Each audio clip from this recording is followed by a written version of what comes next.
여러분 안녕하십니까? 8월 20일 주일 넘치는 우리 교회 매일 묵상 시작하도록 하겠습니다.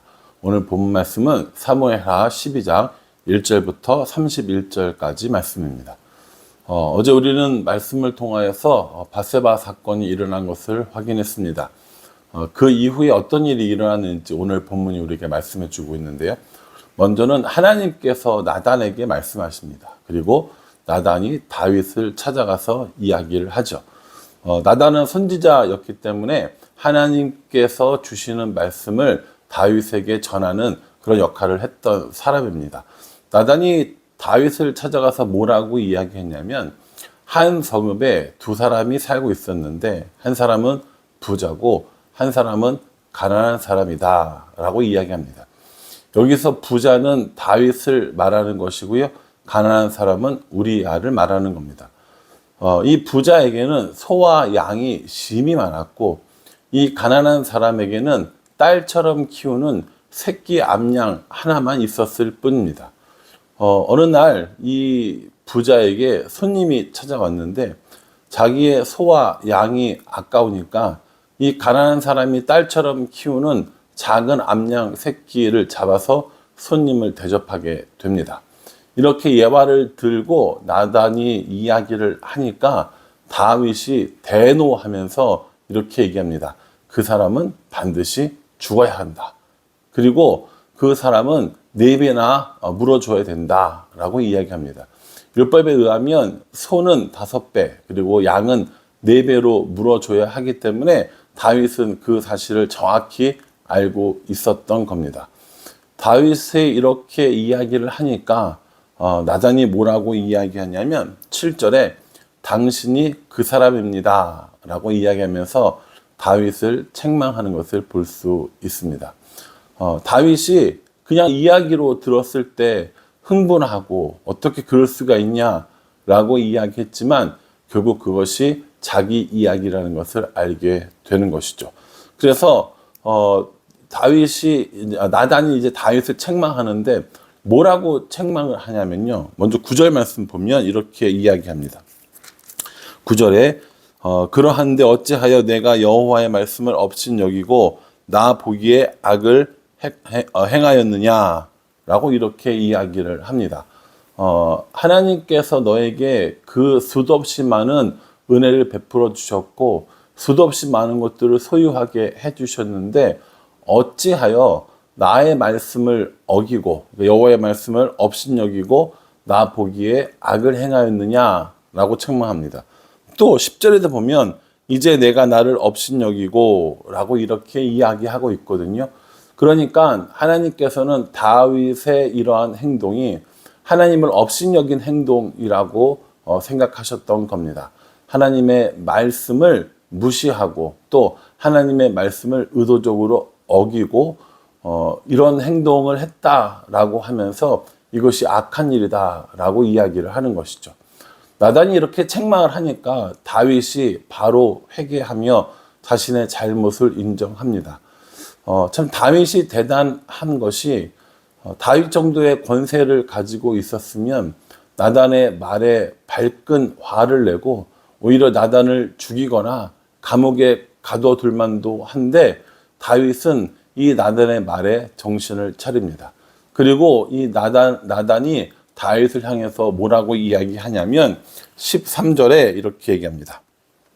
다윗이 나단에게 이르되 내가 여호와께 죄를 범하였노라 하매 나단이 다윗에게 말하되 여호와께서도 당신의 죄를 사하였나니 당신이 죽지 아니하려니와 라고 이렇게 얘기합니다. 여기 보면 다윗의 죄를 너무 쉽게 사해 준 게 아닌가 라고 생각할지 모르지만 이 다윗의 마음을 기록한 시편 51편에 의하면 다윗은 정말 마음을 다해 회개했습니다.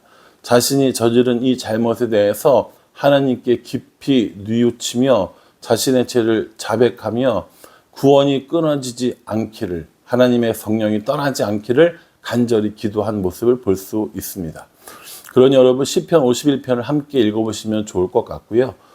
이 다윗의 범죄에 대해서 나단의 책망이 있었고 그 나단의 책망에 따라 다윗이 회개하는 모습은 오늘날 여전히 다윗과 같은 죄를 짓는 우리들에게 깊은 교훈을 준다고 저는 생각합니다. 다윗의 위대한 점은 죄를 짓고 다시 하나님 앞에 엎드려 회개했던 겁니다. 우리 모두 다 다윗처럼 이러한 잘못들을 범하고 있는 사람들입니다. 하나님 말씀이 무엇인지 뻔히 알면서도 그 말씀을 지키지 않는 것, 그것을 하나님께서는 업신여긴다라고 말씀하시고 악을 행한다라고 말씀하십니다. 다윗을 향해 손가락질 할 수 있지만 우리 모두가 다 다윗과 같은 죄를 범하고 있는 사람이라는 사실을 깊이 깨달을 필요도 있다고 저는 생각합니다. 다윗의 이러한 잘못에 또 그 회개에 다윗을 죽이지 않겠지만 그 아이는 반드시 죽일 것이다 라고 이렇게 이야기를 하는 것이죠. 15절부터 23절까지의 말씀에 의하면 이 아이가 병에 들게 되고 다윗은 이 아이를 위해서 간절한 마음으로 기도합니다. 먹을 것을 먹지도 않고 주위에 있는 신하들이 아무리 말려도 금식하며 이 아이의 생명이 살아나기를 그렇게 기도하죠. 그런데 결국 이 아이는 죽게 됩니다. 이 아이의 죽음을 다윗에게 알리면 정말 다윗이 너무 많이 어려워하고 괴로워할 것 같으니까 신하들이 다윗에게는 이 사실을 알리지 않습니다. 그러나 다윗이 수근수근거리는 이 신하들을 보면서 아이가 죽었다는 사실을 눈치채게 되죠. 그때 다윗이 일어나서 먹을 것을 먹고 다시 이렇게 움직일 채비를 하니까 신하들이 물어봅니다. 아니, 그때는 아이가 아플 때는 그렇게 기도하고 힘들어하고 괴로워했는데 아이가 죽었다는 소식을 듣고 일어나서 식사도 하시고 또 이렇게 하시는 이유가 뭡니까? 라고 하니까 다윗이 뭐라고 이야기하냐면 22절에 이르되 아이가 살았을 때에는 내가 금식하고 운 것은 혹시 여호와께서 나를 불쌍히 여기사 아이를 살려주실지 누가 알까 생각함이거니와 지금은 죽었으니 내가 어찌 금식하랴 내가 다시 돌아오게 할 수 있느냐 나는 그에게로 가려니와 그는 내게로 돌아오지 아니하리라 라고 이렇게 이야기합니다. 이미 아기가 죽었기 때문에 이 아이를 살릴 수 없다라는 것을 알게 되었고 내가 그에게 갈 수는 있지만 그가 나에게 다시 올 수 없으니 내가 이제 금식하는 것을 그만두려고 한다라고 이야기하시는 거죠.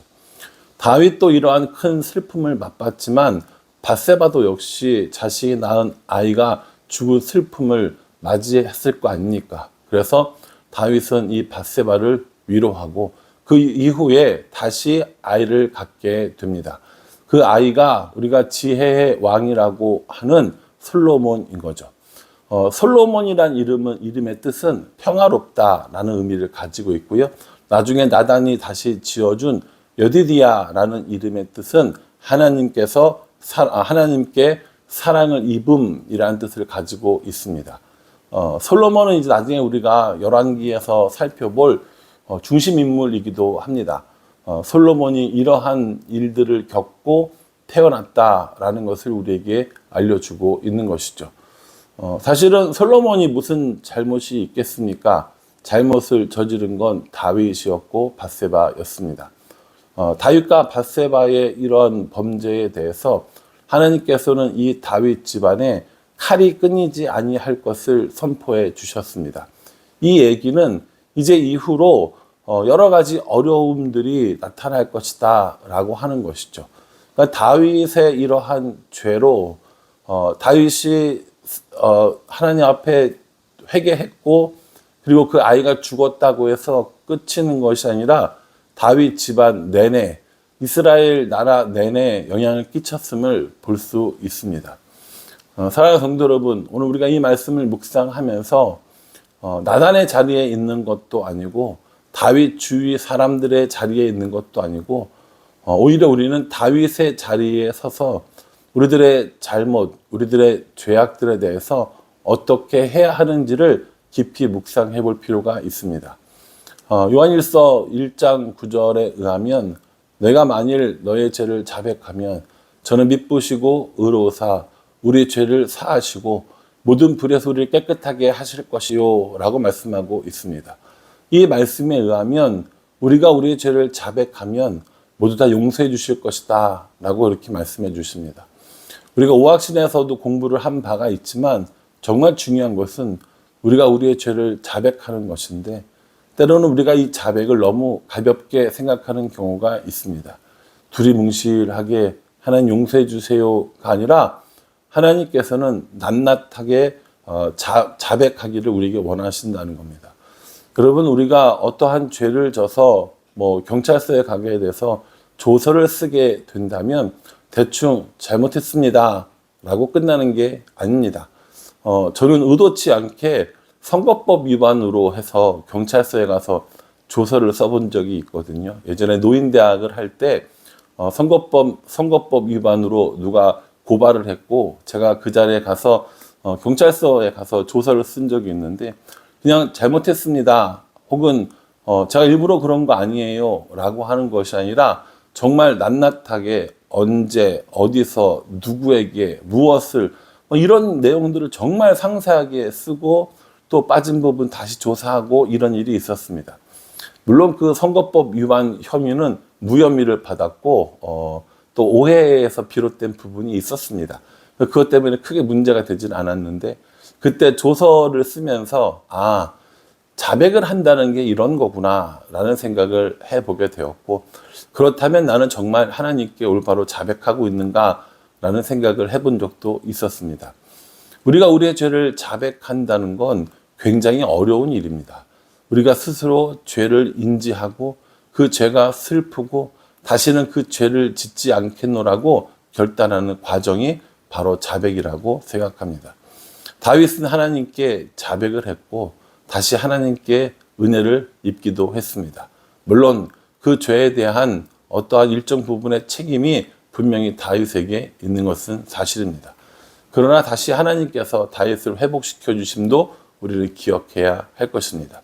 그러니 이 말씀을 묵상하면서 단순히 다윗에게 손가락 같질하는 것으로만 끝나는 것이 아니라 나는 어떤지 살펴보고 나는 내 죄를 낱낱이 하나님 앞에 자백하고 있는가, 우리 스스로를 돌아보는 일들이 필요하지 않을까 생각합니다. 오늘은 주일입니다. 예배에 와서 그냥 예배가 어떤지, 분위기가 어떤지, 찬양팀은 잘하는지, 목사님 설교는 잘하는지 이것을 구경하듯 보고 끝나는 것이 아니라 우리의 죄를 자백하고 하나님의 은혜를 입고 다시 하나님의 마음을 가지고 세상에 나가는 것, 이것이 우리가 드려야 할 주일 예배의 의미가 아닐까 생각합니다. 바라기는 저도 여러분들도 하나님 앞에 다윗처럼 자백하고 다윗처럼 다시 회복하심을 경험하는 그런 은혜의 시간, 은혜의 주일 예배, 또 은혜의 삶이 될 수 있기를 주님의 이름으로 축복합니다. 기도하겠습니다. 하나님, 오늘 다윗의 모습을 통해서 우리들의 모습을 봅니다. 다윗이 밧세바를 범한 이 사건은 말씀을 업신여김이라고 하셨습니다. 혹여 세상에 살아가면서 우리도 이렇게 하나님 말씀을 업신여기며 살아가는 것은 아닌지 돌아보게 됩니다. 말씀을 다 알면서 하나님의 뜻이 무엇인지도 알면서 일부러 어기고 내 마음대로 하는 것이 우리들의 모습이 아닌지 돌아보게 됩니다. 우리의 죄를 용서해 주시고 하나님 앞에 자백하며 다시 회복하는 우리들의 삶이 될 수 있도록 은혜 베풀어 주시옵소서. 예수님의 이름으로 기도합니다. 아멘. 오늘 주일입니다. 예배 전에 보시는 분들은 좀 이따가 다시 만나시고요. 금방 예배 후에 보시는 분들도 우리 말씀 기억하고 또 오늘 주일 예배 기억하면서 은혜 가운데 살아갈 수 있기를 간절한 마음으로 기도합니다. 감사합니다.